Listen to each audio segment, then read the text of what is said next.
Before the story begins, please drop a comment and let us know where you're listening from, whether it's here in the U.S. or anywhere else in the world. Don't forget to hit that like button and subscribe so this channel can keep growing and bring you even more compelling stories. It was 11:10 at night. My husband slapped me because dinner wasn't on the table. He screamed, "Get in there and cook something, now." I stayed silent and walked into the kitchen. For 20 minutes, they waited. When I returned with a covered platter, they thought it was a delicious meal. But when I lifted the silver lid, the contents weren't food, but a one-way ticket to their own personal hell on earth. The grandfather clock in the living room chimed 11:10 p.m. Outside, the street was plunged into a deep suburban silence, broken only by the soft crunch of my tires on the asphalt of the driveway. My body ached. I'd spent the entire day at the office, battling mountains of audit reports that had to be ready by morning. My head throbbed with a piercing pain, like a hammer striking the same spot over and over. Still, I forced a faint smile. I pictured the plush, king-sized bed waiting for me. All I wanted was a hot shower and an uninterrupted night of sleep. I killed the engine and trudged toward the front door. The house keys jingled in my hand, which trembled slightly from exhaustion. As I opened the door, a blast of cold air from the central AC hit my face. Strange. Normally, the living room lights were off by this time, but tonight the entire space was lit up, bright and sterile. A bad feeling washed over me. I stopped dead in the doorway when I saw them. 3 figures perched on the living room sofa, their expressions unreadable. Kevin, my husband, sat in the middle, legs crossed arrogantly.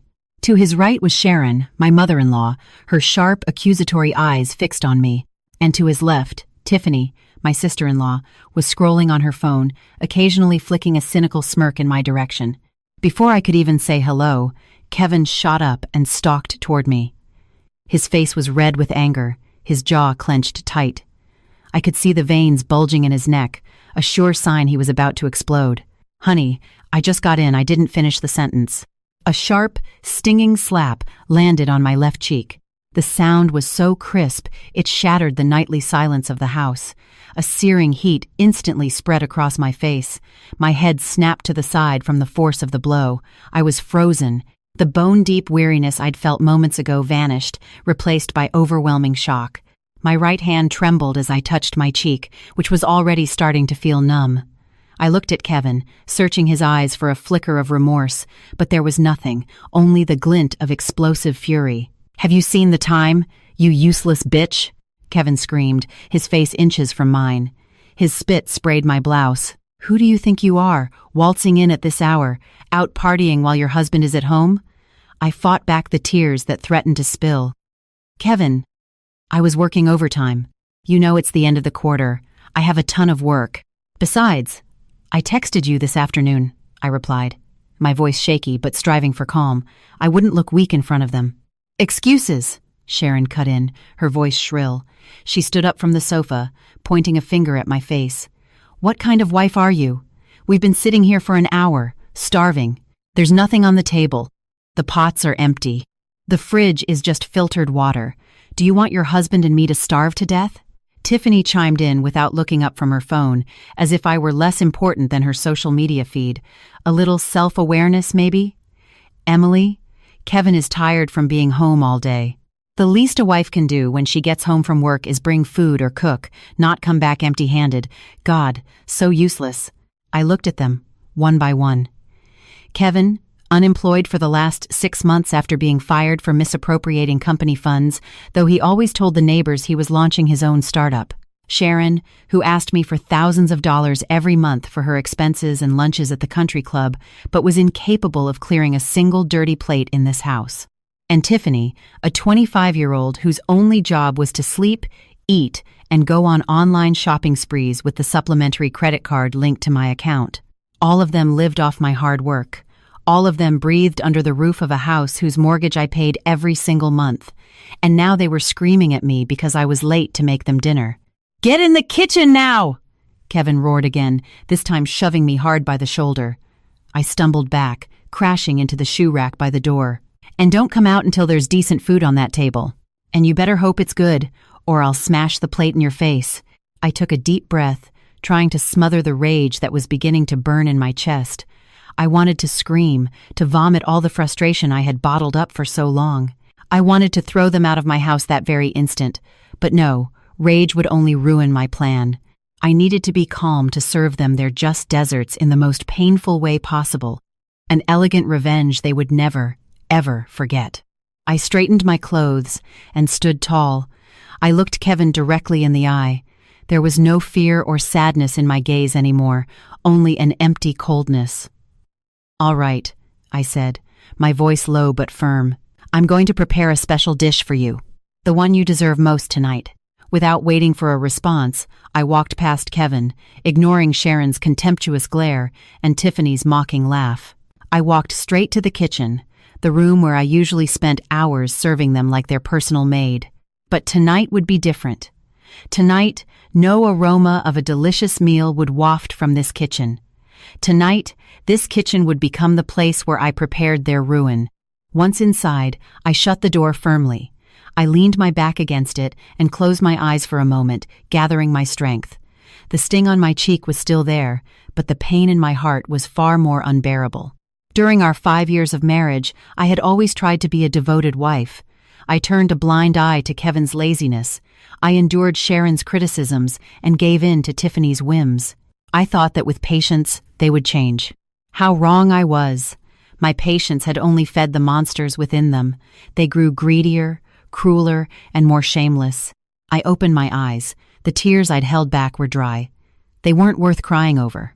Parasites. I went to a drawer in the corner of the kitchen, where I kept important things I'd been hiding. Enough was enough. This family drama had to end tonight. The sound of a knife hitting a cutting board echoed sharply. Chop, chop, chop. The rhythm filled the kitchen, piercing the walls and reaching the living room. I knew exactly what they were thinking out there. They were probably smirking, feeling victorious for having bent my will once again. They must have thought the foolish, frightened wife was hurriedly dicing onions or mincing meat to satisfy their pampered stomachs. But on the kitchen counter, there wasn't a single ingredient. The large chef's knife was just striking the empty wooden board over and over. It was part of the performance. I wanted them to feel on top of the world before I plunged them into the deepest abyss. While my one hand made the fake chopping sounds, my other was busy preparing the real dish. I took out a large silver platter we normally only used for Thanksgiving or major family celebrations.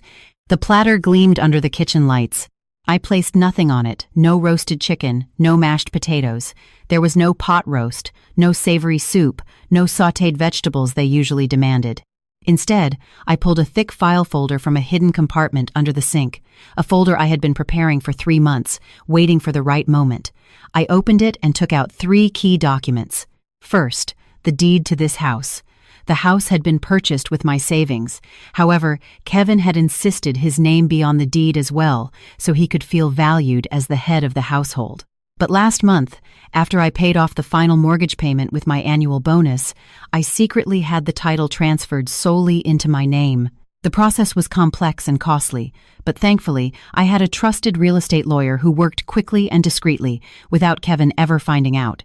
This document was proof that every brick, every tile, and every inch of this property belonged to me. Second, the divorce papers, already filled out and signed by me. It detailed all the grounds for divorce: verbal abuse, physical abuse, the kind that had just occurred and was thankfully recorded by the security camera I'd installed in the living room last week, and economic abandonment. I was done supporting a man whose only talent was giving orders. Third, a stack of bank statements as thick as a novel. I had used a highlighter to mark every single transfer that had gone from my account to fund their lifestyle. The payments for Kevin's SUV, the monthly allowance for Sharon's social lunches, Tiffany's credit card bills for designer bags and shoes, and even the cash for Kevin's cigarettes and gas. It was all meticulously recorded. The sum was astronomical, enough to buy a small condo outright. This was the irrefutable proof that I was the economic pillar of this family, not Kevin. I arranged the 3 documents carefully on the platter, the deed in the center, the divorce petition to the left, and the bank statements to the right. Then I covered it all with a gleaming silver cloche. Perfect. On the outside, it looked like a 5-star dinner service. I checked my watch. Exactly 20 minutes had passed. It was time for the main event. I lifted the platter with both hands. It wasn't as heavy as the burden I had carried all these years, and yet it felt like the most beautiful weight I had ever held. I took a deep breath, composed my face into a mask of indifference, and pushed open the kitchen door. In the dining room, the three of them were already seated around the table. Their faces radiated impatience, knives and forks in hand, ready to devour whatever I had prepared. When they saw me emerge with the large covered platter, Sharon's eyes lit up. "That's more like it," she said condescendingly, settling back in her chair. "A wife has to be diligent. It's not enough to just make money. Her husband's and mother-in-law's stomachs come first." Kevin grunted, his face still sour from his earlier rage. "Took you long enough. This better be worth the wait. If it's bland, get ready to cook again." Tiffany even craned her neck. "What's under there, sis-in-law? Weird that I can't smell anything. You didn't just make pasta, did you?" I didn't say a word. I placed the platter right in the center of the table with a slow, solemn movement. The clink of the silver tray on the glass tabletop made them fall silent for a moment. I stood at the head of the table, looking at them one by one, with an expression that made Kevin frown. Perhaps he sensed the drastic shift in my aura. "Go ahead," I said curtly. "This is the best dish I can offer you tonight. Eat your fill." Impatient, Kevin reached out and yanked the silver cloche off. Let's see what his sentence died in his throat. The sound of the cloche being dropped on the table echoed loudly in the sudden, tense silence. There was no hot steam, no fragrant aroma of spices to whet their appetites. On the platter, there was only a stack of papers. Kevin's eyes widened. He squinted, trying to read the document on top. His face, once red with rage, slowly turned pale as he recognized the letterhead and the title. "What the hell is this?" His voice trembled, not with anger, but with confusion and a dawning panic. Sharon, who was farsighted, grabbed the thickest stack of papers. "Where's the food? Why are you giving us newspapers? Have you gone crazy, Emily?" But when she saw the highlighted figures on the bank statements, her eyes bulged. What is this?" Tiffany, quicker on the uptake, snatched the divorce papers, scanned them, and then looked at me, her mouth agape. "Kevin, Emily wants a divorce!" she shrieked hysterically. The situation exploded immediately. Kevin slammed the deed down on the table. He shot to his feet, pointing a trembling finger at me. "Divorce papers? Who the hell do you think you are to divorce me, you ungrateful wife? And this deed? Why is it only in your name? Where's my name? You tricked me." I smiled. A very sweet smile, but one that felt cold and sharp. "Eat your reality, Kevin, Sharon, Tiffany. Feast your eyes on those numbers. That's how much of my money you've been devouring all this time." I looked directly at Kevin. "This house is legally mine. The original deed was placed in a bank safe deposit box this morning. That's just a copy, so tearing it up is pointless." Then I turned to Sharon, who was trembling as she held the bank statements. "And as of this moment, I am kicking all of you out of my house." "By what right do you kick us out?" Sharon screamed, her voice so high it made my ears ring. "This is my son's house. Kevin is the man of this house. You're just living in it." "Man of the house?" I laughed softly, a bitter sound. What kind of man of the house lives off his wife's money? What kind of man of the house lets his own mother insult his wife? For your information, Sharon, Kevin hasn't contributed a single dime to this household in over a year. Even the electricity powering that lamp above your head is paid for by me." Kevin growled, his fists clenched, ready to strike me again. He started to circle the table, approaching me with the clear intent to harm. "You take back what you said, or you'll what?" I challenged him. I didn't take a single step back. Instead, I lifted my chin, daring him. "You want to hit me again? Go ahead. The security camera in that corner already recorded your slap in the living room. One more touch, and the footage will be automatically uploaded to the cloud and sent to my lawyer's phone. On top of the divorce, do you want to add a criminal charge for domestic assault?" Kevin stopped in his tracks. He looked up and saw the small camera with a blinking red light in the corner of the room. His face morphed into a mixture of fear and profound hatred. He realized he had walked right into my trap. "Out," I said coldly. "Now." The silence my threat had created lasted only a few seconds before it shattered into a deafening uproar. Sharon was the first to lose control. The old woman, who normally curated her image as an elegant lady for her friends, was now howling like a banshee. She swept all the papers off the table with her wrinkled hands, scattering them across the floor. Her face was soaked with tears of rage, not sorrow. Her pride had been trampled by the daughter-in-law she had always considered little more than a walking ATM. She couldn't accept the reality that the luxury she enjoyed was about to vanish in an instant. Sharon slammed her palms on the dining table again and again. Her voice was hoarse as she screamed accusations at me, calling me a swindler. She claimed I had manipulated Kevin, used black magic, or tricked her son in a moment of weakness to seize his assets. Her accusations were ludicrous. How could I trick Kevin out of assets he never had? Everything in this house, from the silverware to the SUV in the garage, had been bought with my own hard-earned money. But logic rarely applies to those panicking at the loss of their meal ticket. Kevin, who had been frozen by the threat of the camera, now paced the dining room like a caged tiger. He ran his hands through his hair in frustration, his wild eyes searching for an escape, a way to turn the tables. He picked up the crumpled copy of the deed from the floor, balled it up, and threw it at me. The impact was soft, barely bouncing off my shoulder, but it demonstrated his impotence. He knew he had no legal ground to stand on. The documents were real, the bank statements were authentic, and he knew damn well he'd been living off me for years. Tiffany, my spoiled sister-in-law, reacted differently but just as irritatingly.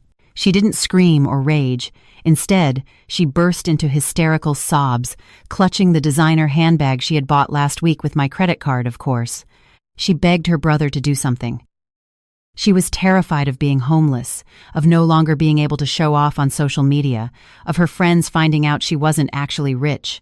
Her pathetic wailing gave me a headache, but at the same time, it brought a strange satisfaction. Finally, that girl was feeling a fear of the future, the same fear that had plagued me every time I saw her credit card bills.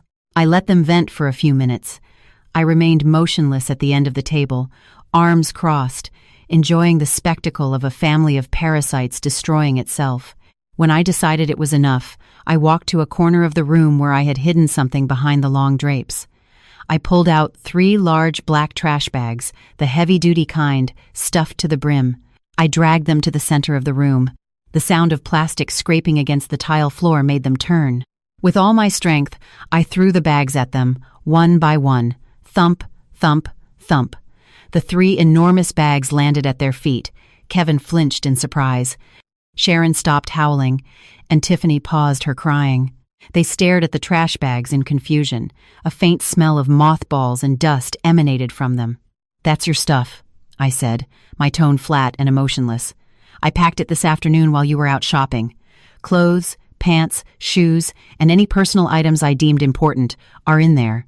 The rest, what I considered junk or things I bought with my money that you don't deserve to take, has been thrown in the dumpster or set aside to be sold. Don't bother going up to your rooms. They're already locked, and I've thrown away the keys. You have no access to any other part of this house except this dining room and the front door." Tiffany shrieked and tore open one of the plastic bags. The contents spilled onto the floor, clothes wrinkled and haphazardly rolled up, several pairs of shoes piled together without their boxes, and cosmetics thrown in without a bag. She cried even harder, seeing her collection of expensive clothes treated like garbage. She protested that her clothes would be ruined, but I didn't care. To me, they were just junk that needed to be cleared out of my house as soon as possible. Sharon stared at me in disbelief, as if I had just turned into a monster. She clutched her chest, faking a heart attack. She started breathing heavily, hoping I would soften and call off the eviction. That trick used to work every time. Whenever I got angry, she would pretend to be ill, and I would end up apologizing and taking care of her. But this time, I just looked at her coldly. I knew the results of her checkup from last month. Her heart was perfectly healthy. The only thing sick was her soul, filled with envy and spite.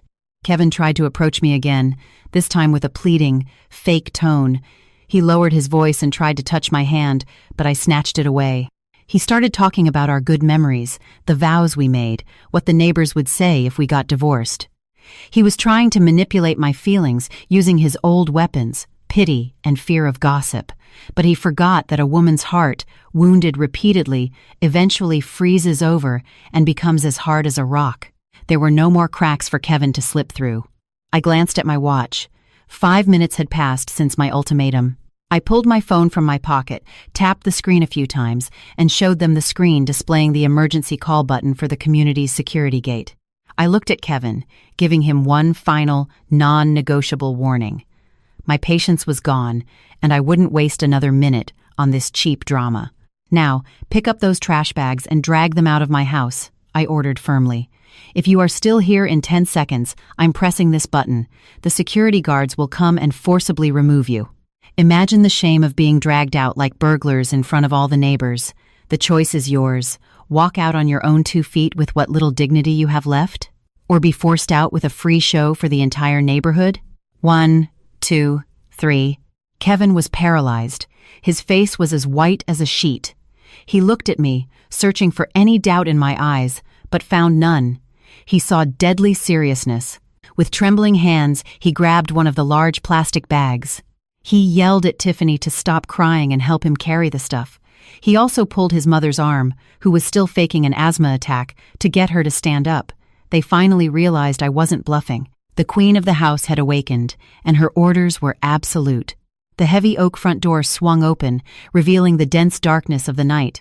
A strong wind gusted inside, carrying the first drops of a heavy rain that was just beginning to fall. The sky itself seemed to bless my plan to cleanse the house of all its filth, as a storm broke just as they took their first step outside. A clap of thunder rumbled in the distance, matching the beat of my heart, which was racing with adrenaline.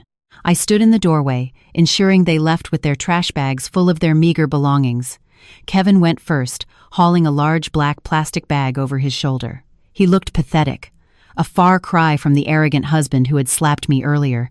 His shirt was soaked from the rain, his hair plastered to his head, and his face was downcast, hiding his rage and shame. Behind him, Tiffany dragged her bag reluctantly, cursing under her breath every time the plastic snagged on the paving stones of the walkway. Sharon walked with difficulty, carrying nothing, trying to maintain the last vestiges of her pride with her chin held high, though her body was beginning to tremble from the cold night wind.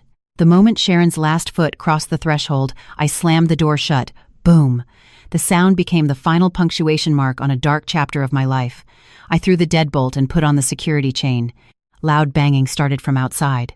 Seconds later, Kevin began screaming my name, then insulting me, then begging. His voice was muffled, drowned out by the sound of the rain, which was now pounding harder against the roof. I didn't flinch. I went to the front window and pulled back the curtains slightly to peek. In the front yard, the 3 of them stood shivering. The rain was now a torrential downpour, soaking them in seconds. The trash bags were dripping, looking even more miserable. Kevin was still banging on the door, hoping I would soften at the sight of their plight. He was wrong. Seeing them drenched actually soothed the wounds in my heart. It was instant karma for how they had treated me for years. Hadn't they often left me standing in the rain waiting for a cab after work while Kevin took my car to hang out with his friends? Now they could feel the cold water seeping into their bones. The commotion on my porch attracted the neighbors' attention.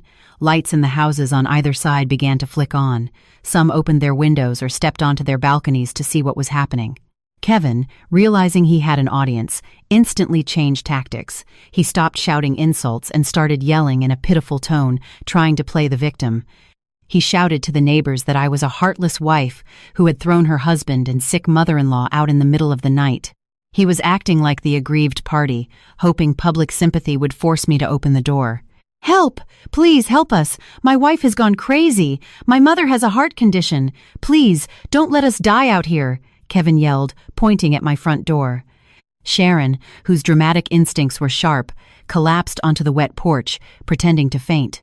Tiffany knelt beside her, shaking her mother's body while wailing loudly, creating a soap opera scene. Some neighbors started to whisper. The head of the homeowners association, who lived 3 houses down, started walking over with an umbrella. I knew I couldn't just stand by and let Kevin twist the narrative. I grabbed my phone and called the main security gate. The phone rang twice before the deep voice of Miller, the head of security, answered. I asked him to come to my house immediately with his team, explaining there was a public disturbance. I told him some strangers were causing a scene on my porch and disrupting the peace of the community. A few moments later, 2 security patrol cars appeared, their blue lights flashing. Miller and 2 of his men got out quickly. They approached the porch where Kevin's family drama was unfolding. I gathered my courage and opened the door just a crack, enough to speak to Miller without letting Kevin force his way in. "Mr. Miller, please remove these people," I said loudly, my voice cutting through the rain so the spying neighbors could hear. "They no longer live in this house. We have separated, and the house is my property, as stated on the deed. They are trying to break in and are causing a disturbance.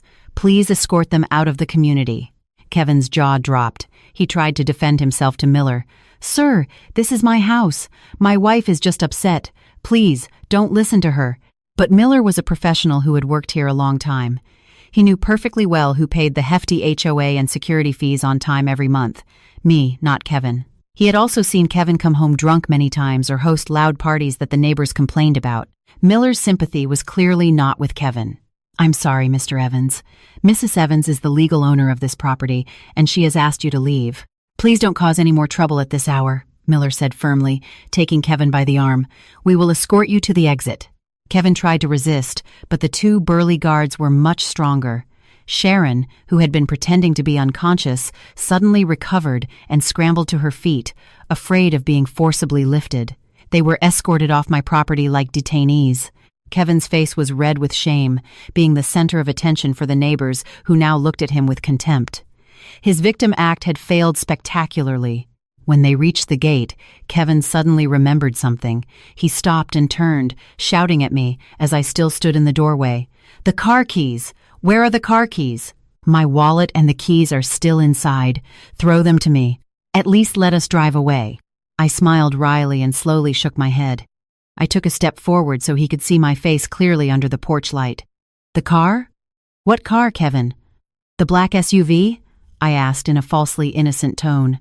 "Just so you know, the title for that car is in my name.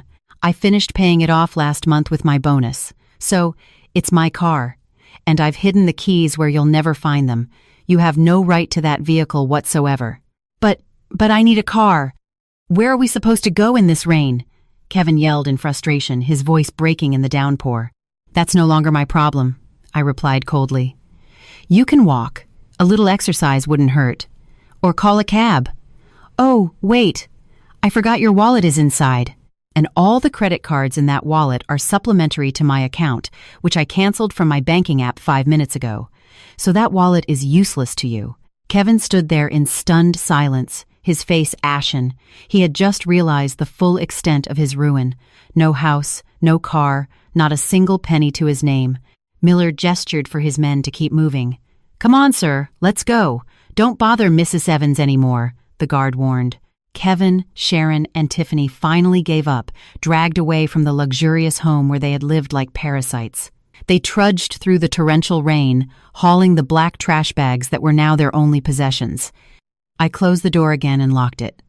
The rain continued to pour outside, but inside my house, it was peaceful and warm. For the first time in 5 years, I felt like I had truly come home. A massive weight had been lifted from my shoulders. I leaned my back against the door, let out a long sigh, and smiled. Tonight, I was going to sleep deeply, very deeply. The gates of the luxurious community closed behind them, a wall separating the comfortable life they had just lost from the earthly hell that now welcomed them. The rain didn't let up. If anything, it intensified with an icy wind that chilled them to the bone. Kevin, Sharon, and Tiffany shivered on the side of a lonely road. There was no shelter, save for some leafy trees that only seemed to drip more water on them. They looked like sewer rats washed up by a flood, wet, filthy, and miserable. The black trash bags, their only fortune, felt heavier as they filled with water through the poorly tied knots. They walked aimlessly along the flooded sidewalk. The dim light from the street lamps illuminated their desperate faces. For the 10th time, Kevin checked his pockets, hoping for a miracle in the form of a forgotten bill or a stray debit card, but there was nothing. His expensive leather wallet, with his ID, driver's license, and bank cards, was sitting on the nightstand back in the house. Emily had planned everything perfectly. Without that wallet, Kevin was nobody. He couldn't rent a hotel room, buy food, or even get a hot coffee at a diner. His identity and access to money were locked away in the house that was now forbidden to him. Sharon started to become delirious from the cold. Her teeth chattered, and her lips turned blue. The woman who had always been impeccably made up now looked old and frail. The rain had washed away her makeup, leaving her with a ghoulish look, black streaks running down from her eyes. She blamed Kevin, her voice hoarse and lost in the sound of the rain. She cursed her son's stupidity for not knowing how to control his wife. In Sharon's twisted logic, this was all happening because Kevin hadn't been tough enough in training Emily, not because they had oppressed her for years. Tiffany stumbled behind them. The heel of one of her stilettos had snapped when she stepped in a pothole, forcing her to limp while carrying the now useless, expensive shoe. Eventually, they found a closed strip mall with an awning wide enough to offer some shelter. Without a word, they collapsed onto the cold, dusty concrete. Kevin leaned his back against a cold metal security gate. His stomach roared. Hunger was beginning to set in brutally. The last time they had eaten was lunch, and they had been anticipating the feast Emily was supposed to prepare. Ironically, they had received an unforgettable dish, just not an edible one. The image of a hot plate of food now danced in his mind, torturing him. Tiffany pulled out her phone, the screen slightly cracked from being banged around in the trash bag. She tried to order a Lyft with the 10% battery she had left. However, her finger hovered over the confirm button when she realized the payment method was linked directly to Emily's supplementary credit card. With trembling hands, she tried anyway. A transaction failed notification popped up immediately. Emily had blocked everything. Tiffany then tried calling her high society friends, hoping one would help. The first call went to voicemail. The second was rejected. The third was answered by a friend, Jessica. But as soon as Tiffany explained she'd been kicked out and needed money, Jessica claimed she had a bad connection and hung up. Tiffany smashed her phone on the ground in frustration and burst into tears, hugging her knees. The night felt terribly long and torturous. They couldn't sleep. Mosquitoes bit their damp skin. The occasional sound of passing cars startled them.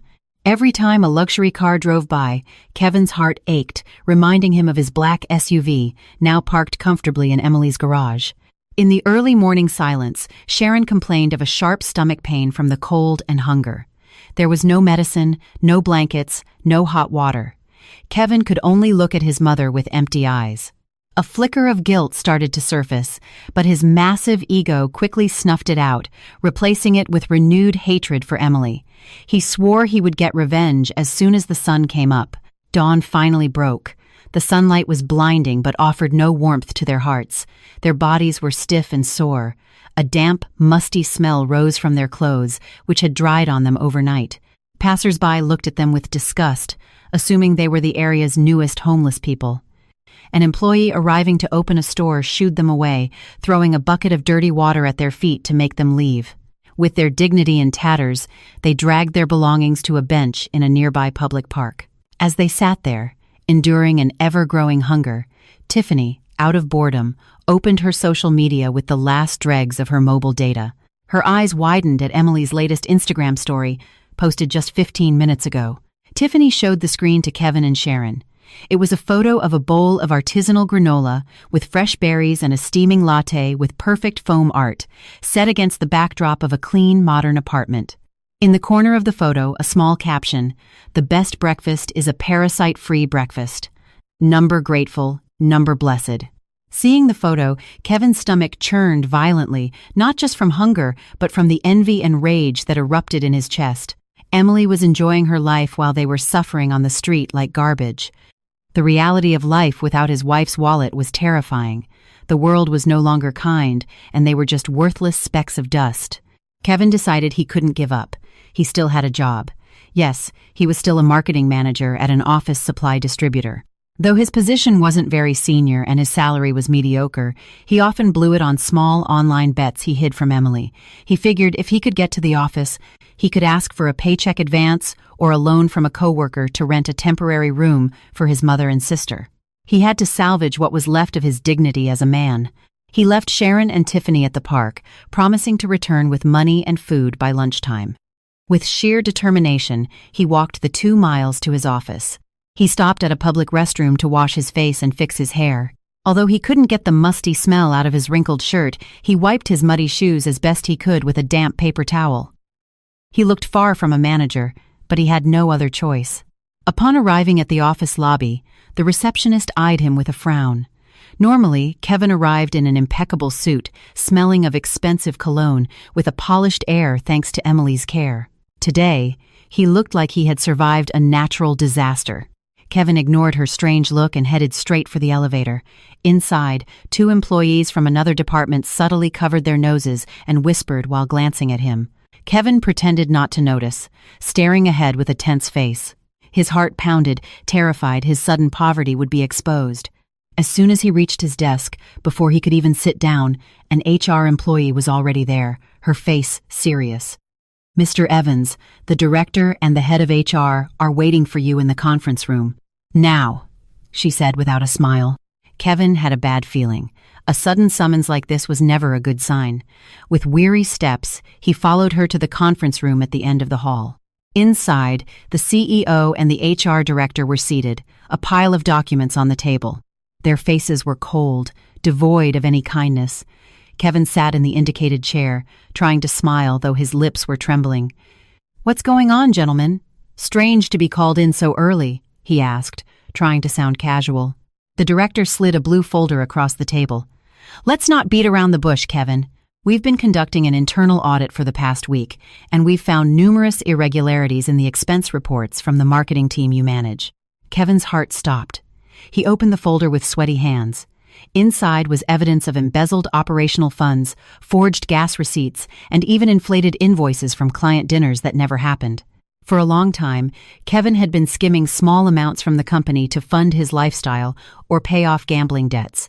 Previously, whenever there was a discrepancy, Emily, who worked as a CPA at a prestigious firm that happened to be this company's external auditor, would often help him fix the reports or even cover the losses with her own money to save his career. Emily did it to protect her husband's reputation, but now that protective shield was gone. Clearly, Emily was no longer covering for him. In fact, she might have been the one who tipped off the internal auditors to look closer at his department. "I can explain, sir. It's just a clerical error," Kevin stammered, panicking. Cold sweat ran down his temples. "A clerical error?" the HR director scoffed. $50,000 has gone missing in 6 months, and you call it a clerical error? We've already checked with the restaurants and gas stations you listed. All of these receipts are fake. And worse, we've received information that you've been using company resources for personal use." "Mr. Evans," the CEO interrupted, his voice firm and thunderous. "The company cannot tolerate this kind of criminal activity. As of this moment, you are terminated, effective immediately. You will not receive any severance pay, as the losses you've caused exceed your entitlements. And one more thing. If you do not return the $50,000 within the next 48 hours, we will be taking this matter to the authorities. The police will come looking for you." Kevin's world collapsed. Fired. No severance, threatened with prison. He slumped in his chair, strength gone. He opened his mouth, but no sound came out. It was over. The only lifeline he had left had just been severed.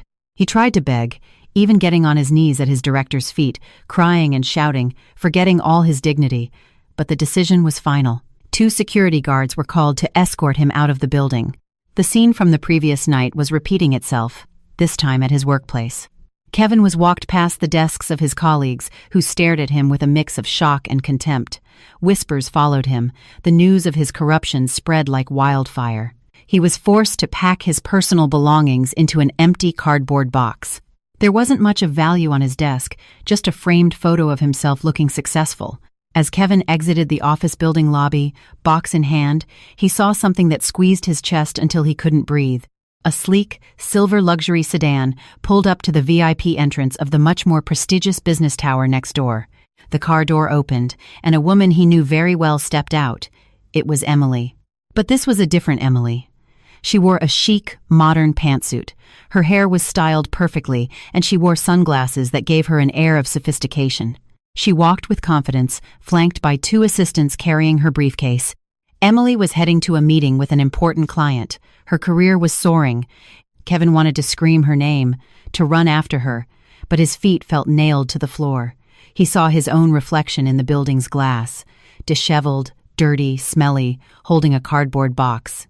Meanwhile, Emily shone like a freshly polished diamond. At that moment, Emily turned her head and gave him a fleeting glance. From behind her sunglasses, Kevin could feel a sharp, penetrating gaze. She didn't stop, didn't greet him, didn't even show surprise.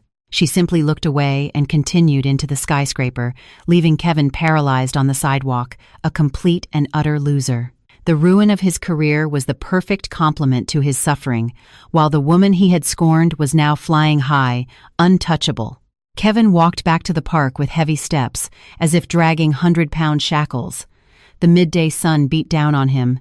He clutched the cardboard box, a symbol of his failure. All the way back, his stomach growled, but the hunger was nothing compared to the fear that now gripped him. He had to face his mother and sister empty-handed, with no money, no food, and the news that he was now an unemployed man with a criminal record at his company. When he reached the park, he found a desolate scene. Sharon and Tiffany were huddled on a peeling park bench. Sharon was massaging her swollen feet, while Tiffany fanned her annoyed face with a piece of cardboard. When they saw Kevin, their faces lit up for a second. The hope of a sandwich and some fresh water shone in their eyes. Tiffany even jumped up to greet him, hand outstretched. But that hope was shattered when Kevin arrived and dropped the box on the ground with a dull thud. He couldn't meet their eyes. He told them everything, his voice cracking. The firing, the audit, the threat of jail, the lack of severance. A dense silence fell, and then the fury erupted. Sharon screamed hysterically, hitting Kevin's arm, blaming her golden child for being so stupid. Tiffany was no less cruel. She kicked the box, scattering its contents, calling her brother a useless failure. In this extreme situation, the mask of a united family they had always worn for Emily completely crumbled. There was only the survival instinct of selfish individuals, blaming each other for their sudden poverty. Desperate, Kevin took off his designer watch, the last valuable item he owned. He demanded Tiffany's gold earrings. After a fight, she relinquished them. Kevin went to a pawn shop and sold the items for a pittance, barely enough for a few days of cheap food and a week's rent in a tiny room in a slum. They rented a grimy, windowless room in a foul-smelling alley. The walls were damp with mold. The shared bathroom was disgusting. For Sharon and Tiffany, used to Emily's luxurious home, it was hell. They ate cheap Chinese takeout in silence, the air thick with mutual hatred. That night, exhaustion claimed Kevin and Sharon. But Tiffany lay awake, staring at the spiderweb-covered ceiling. She looked with disgust at her sleeping mother and brother. She felt she deserved better. The devil on her shoulder whispered, if she stayed, the money would be gone in a week, but if she took it for herself, she could escape to another city, find a new man to leech off of. Slowly, carefully, Tiffany slid her hand under Kevin's pillow. Her heart pounded. She felt the envelope of cash and gently pulled it out. Kevin stirred, and she froze, but he just rolled over. With the money secured, Tiffany silently packed her bag. Without a backward glance at the family she was betraying, she slipped out of the room and vanished into the dark alley, taking their only hope of survival with her. The next morning, Kevin's screams woke the building. The money was gone. Tiffany was gone. Sharon at first refused to believe it, but the reality was undeniable. Their daughter and sister had abandoned them. As Kevin raged, punching the moldy wall until his knuckles bled, the landlord burst in, furious about the noise. Seeing Kevin out of control and unable to pay the rest of the week's rent, he threw them out on the spot.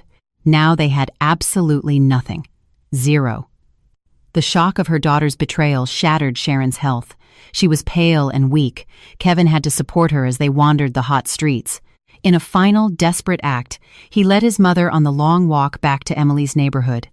Maybe, he thought, she would have cooled down. Maybe she'd feel pity seeing his mother's state. They arrived at dusk, looking like beggars. The security guard recognized them but let them stand across the street. The house was dark and quiet. Emily's SUV wasn't in the driveway, and then Kevin saw it, something that made his knees buckle. A large yellow sign was staked into the pristine lawn, with bold red letters, "For Sale." Emily hadn't just kicked them out. She was erasing every trace of them. The house was empty. She was gone, taking her success and happiness with her, leaving Kevin and his mother utterly alone in a cruel world. Kevin collapsed onto the asphalt, hugging his mother's legs and weeping silently in the shadow of the house he once took for granted. For Emily, the days following the eviction were filled with a healing silence. No more shouts for coffee, no more loud soap operas, no more complaints about the food. The house was so quiet she could hear the ticking of the clock. At first, it was strange, but soon it became the peace she had craved for 5 years. She hired a professional cleaning crew to deep clean every corner, erasing their scent. Then, she called a real estate agent. Though she'd paid for it with her blood, sweat, and tears, the house held too many bad memories. It sold in 2 weeks for a handsome price. With that money and her savings, she bought a luxury penthouse in the heart of the city. It was smaller but far more modern, with top-tier security. From her 30th floor window, she could see the city lights, a symbol of her bright future. Her career took off. Free from the draining family drama, she poured herself into her work. The audit project was a massive success, and she was promoted to senior partner at her firm. It came with a company car, a personal assistant, and a significant salary increase. Her style changed. She donated the plain clothes she used to wear and filled her closet with designer suits. Her face, once tired, now glowed. Friends said she looked 10 years younger. The divorce was a swift formality in court.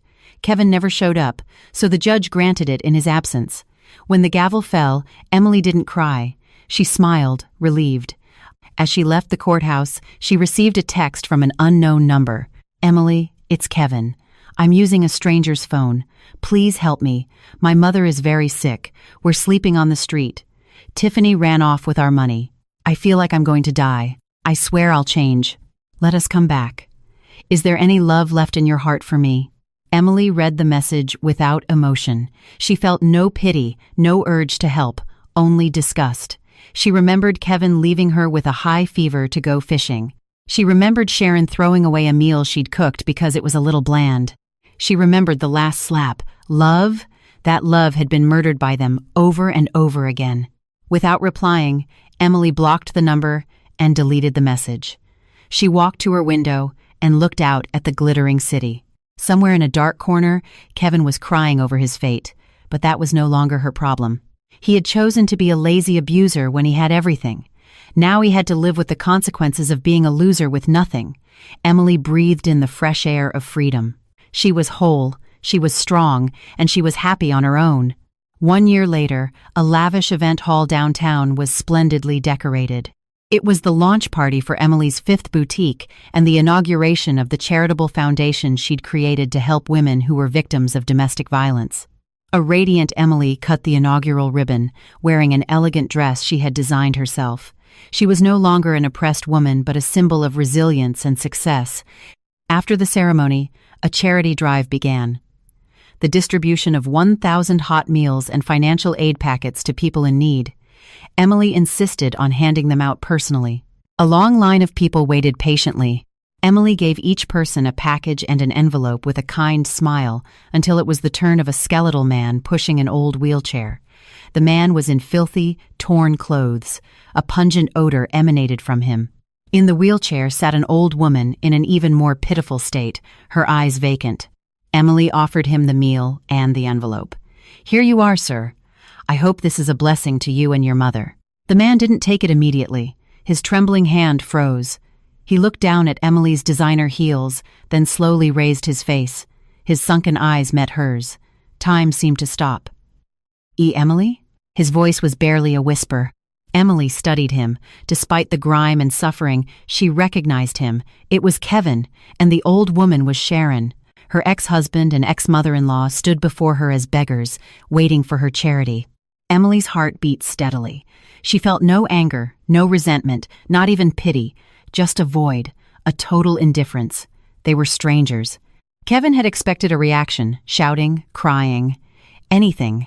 He wanted to fall to his knees, to beg for forgiveness. But Emily did none of that. She gave him a polite, professional nod, her smile never faltering. She placed the meal and the envelope into Kevin's trembling hand and turned to the next person in line. "Please move along, sir. There's a long line." Kevin's heart shattered.